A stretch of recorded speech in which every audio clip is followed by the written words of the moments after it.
Assalamualaikum warahmatullahi wabarakatuh. Semangat pagi. Perkenalkan, nama saya Jahri Fadli. Saya seorang auditor di Inspektorat Kabupaten Kota Baru, Provinsi Kalimantan Selatan. Pada kesempatan kali ini, saya akan menyampaikan materi terkait dengan penyuluhan anti korupsi.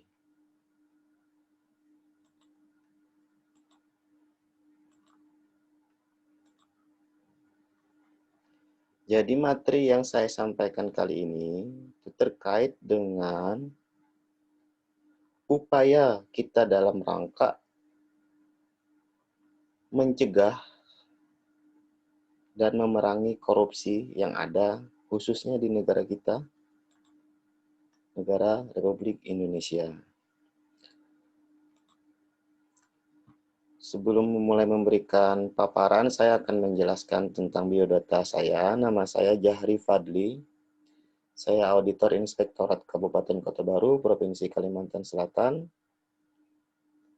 Pendidikan terakhir saya adalah Sarjana Ekonomi, Fakultas Ekonomi, jurusan Akuntansi, Universitas Lamu Mangkurat, Kalimantan Selatan.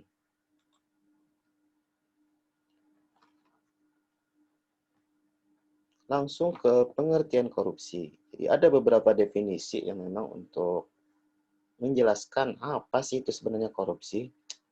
Kebetulan saya di sini mengutip ada dua definisi terkait dengan korupsi. Yang pertama, itu menurut Transparansi Internasional, korupsi adalah perilaku pejabat publik, baik politikus maupun pegawai negeri, yang secara tidak wajar dan tidak legal memperkaya diri sendiri atau memperkaya mereka yang dekat dengannya dengan menyalahgunakan kekuasaan publik yang dipercayakan kepada mereka. Jadi ada perilaku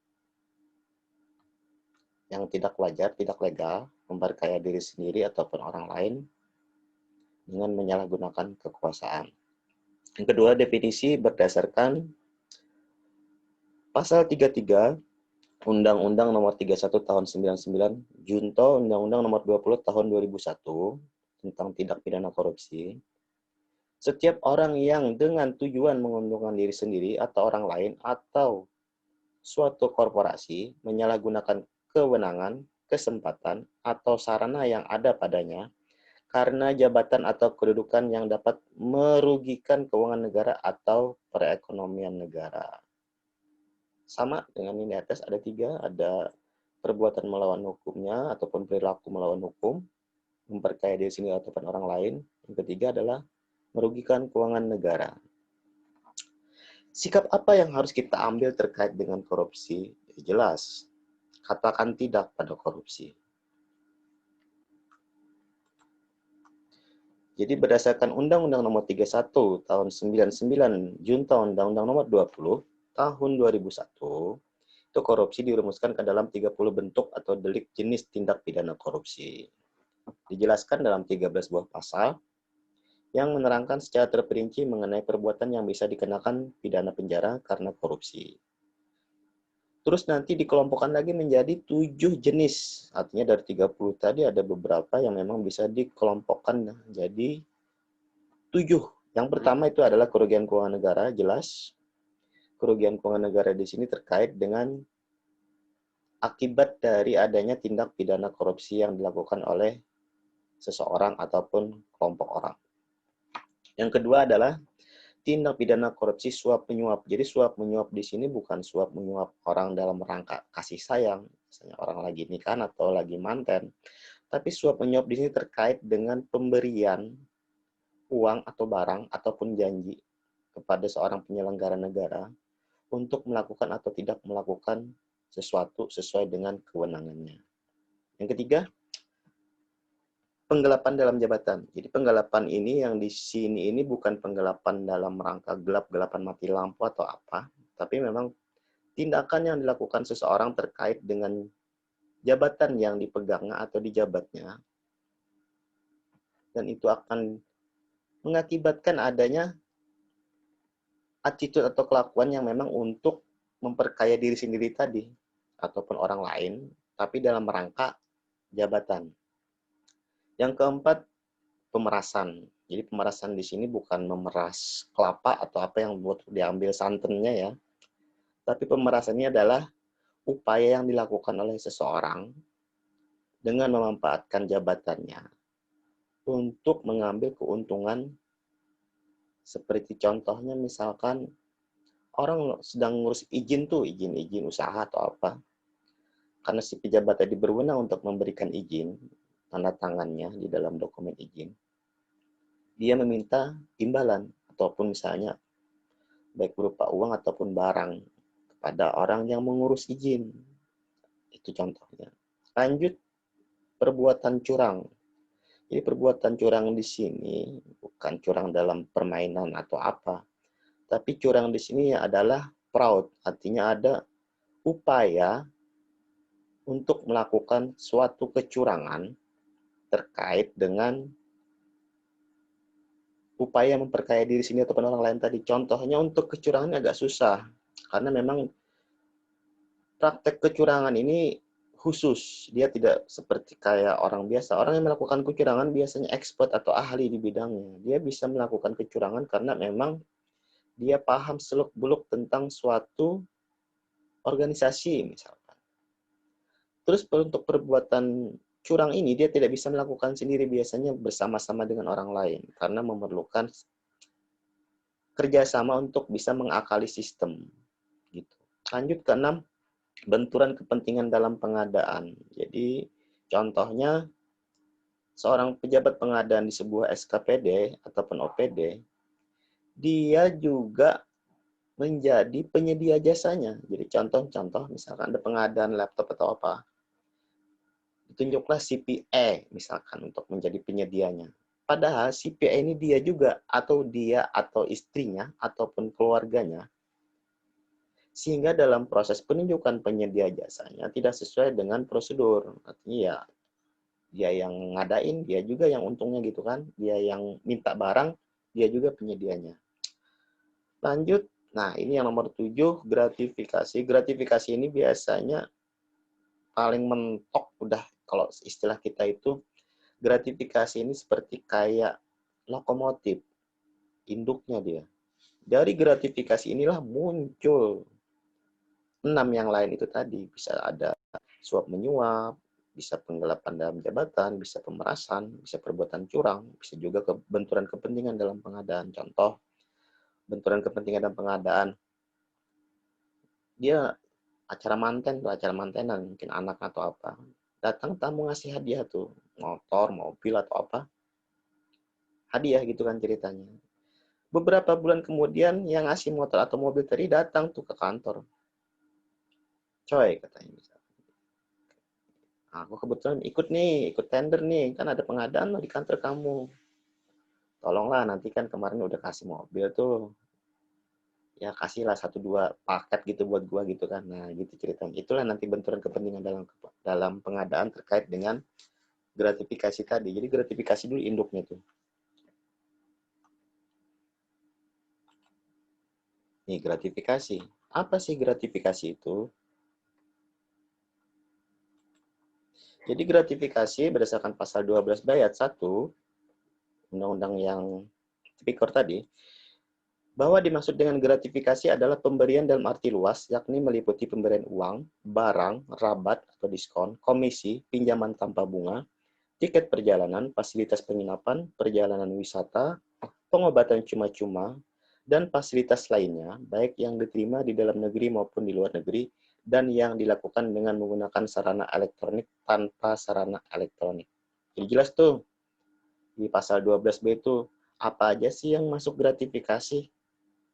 Bukan cuma uang, diskon, pengobatan cuma-cuma juga termasuk dalam gratifikasi. Jadi dalam pasal 12B ini, perbuatan menerima gratifikasi oleh pegawai negeri atau penyelenggara negara yang dianggap sebagai perbuatan suap apabila pemberian tersebut dilakukan karena berhubungan dengan jabatannya dan berlawanan dengan kewajiban atau tugasnya. Terbentuknya peraturan tentang gratifikasi ini merupakan bentuk kesadaran bahwa gratifikasi dapat punya dampak yang negatif dan dapat disalahgunakan, khususnya dalam rangka penyelenggaraan pelayanan publik. Sehingga unsur ini Diatur dalam perundang-undangan mengenai tindak pidana korupsi. Diharapkan jika budaya pemberian dan penerimaan gratifikasi kepada atau oleh penyelenggara negara dan pegawai negeri dapat dihentikan, maka tindak pidana pemerasan dan suap dapat diminimalkan atau bahkan dihilangkan. Itu tadi, gratifikasi itu lokomotif. Tipikor yang lain itu gerbongnya ikut. Implementasi penegakan peraturan gratifikasi ini tidak sedikit menghadapi kendala, karena banyak masyarakat Indonesia masih menganggap bahwa memberi hadiah atau gratifikasi bukanlah itu biasa lah, lumrah. Secara sosiologis, hadiah adalah sesuatu yang bukan saja lumrah, tapi juga berperan sangat penting dalam merekat kohesi sosial. Jadi dalam suatu masyarakat maupun antar masyarakat, bahkan antar bangsa. Gratifikasi menjadi unsur penting dalam sistem dan mekanisme pertukaran hadiah. Sehingga kondisi ini memunculkan banyak pertanyaan pada penyelenggara negara, pegawai negeri, atau masyarakat seperti apa yang dimaksud dengan gratifikasi, apakah gratifikasi sama dengan pemberian hadiah yang umum dilakukan dalam masyarakat. Apakah setiap gratifikasi yang diterima oleh penyelenggara negara atau pegawai negeri merupakan perbuatan yang berlawanan dengan hukum? Apa saja bentuk gratifikasi yang dilarang? Apa saja yang diperbolehkan? Undang-Undang Nomor 20 terkait dengan tipikor tadi menjelaskan di pasal 12B-nya, poin 1, setiap gratifikasi kepada pegawai negeri atau penyelenggara negara dianggap pemberian suap. Itu kata kuncinya itu. Setiap gratifikasi kepada pegawai negeri atau penyelenggara negara dianggap pemberian suap apabila berhubungan dengan jabatannya dan yang berlawanan dengan kewajiban atau tugasnya. Jadi ada ketentuannya tuh. Yang nilainya 10 juta rupiah atau lebih, itu pembuktiannya bahwa gratifikasi tersebut bukan merupakan suap, itu dilakukan oleh penerima gratifikasi. Yang nerima nih, dia harus bisa membuktikan tuh, itu bukan suap. Kemudian yang kedua, yang nilainya kurang dari 10 juta rupiah, pembuktian bahwa gratifikasi tersebut suap dilakukan oleh penuntut umum. Kedua, pidana bagi pegawai negeri atau penyelenggara negara sebagaimana dimaksud dalam ayat 1 di atas adalah pidana penjara seumur hidup atau pidana penjara paling singkat 4 tahun dan paling lama 20 tahun. Wah, lama tuh. Dan pidana denda paling sedikit 200 juta rupiah dan paling banyak 1 miliar rupiah. Kalau dibelikan kerupuk atau sagon, banyak tuh. Pasal 12C. Ketentuan sebagaimana dimaksud dalam pasal 12B ayat 1 tidak berlaku jika penerima melaporkan gratifikasi yang diterimanya kepada KPK. Penyampaian laporan wajib dilakukan oleh penerima gratifikasi paling lambat 30 hari kerja ya, terhitung sejak tanggal gratifikasi tersebut diterima. Jadi begitu dia menerima hari ini, 30 hari kerja sejak saat itu sejak hari ini ya, dia harus melaporkan penerimaan gratifikasinya. Kemudian yang poin yang ini 3, Komisi Pemberantasan Tindak Pidana Korupsi dalam waktu paling lambat 30 hari kerja sejak tanggal menerima laporan. Jadi kalau total 60 hari kerja tuh. Wajib menetapkan gratifikasi dapat menjadi milik penerima atau milik negara. Jadi kalau milik penerima, oke silakan ambil aja Pak. Tapi kalau jadi milik negara, ya diambil. Si penerima gratifikasi nggak boleh menerima, artinya harus diserahkan ke negara. Kemudian poin berikutnya, ketentuan mengenai tata cara penyampaian laporan sebagaimana dimaksud dalam ayat 2 dan penentuan status gratifikasi sebagaimana dimaksud dalam ayat 3 diatur dalam Undang-Undang tentang Komisi Pemberantasan Tindak Pidana Korupsi. Kalau di daerah kita juga ada yang namanya Unit Pengendali Gratifikasi. Itulah yang mengecek pertama kali tuh siapa-siapa yang menerima, kalau ada yang melaporkan gratifikasi, dicek dulu sama UPG. Boleh nggak diterima? Kalau misalkan nilainya contoh, ada yang melaporkan menerima buah-buahan, satu kardus misalnya kecil. Lapor tuh sama UPG, boleh nggak saya menerima ini nih dari pemberian dari orang gitu kan. Kalau memang terkait dengan jabatannya, dengan pekerjaannya sebagai penyelenggara negara atau penyelenggara pemerintahan, ya dicek dulu oleh UPG tadi, boleh nggak dia nerima atau nggak, nerima atau enggak gitu.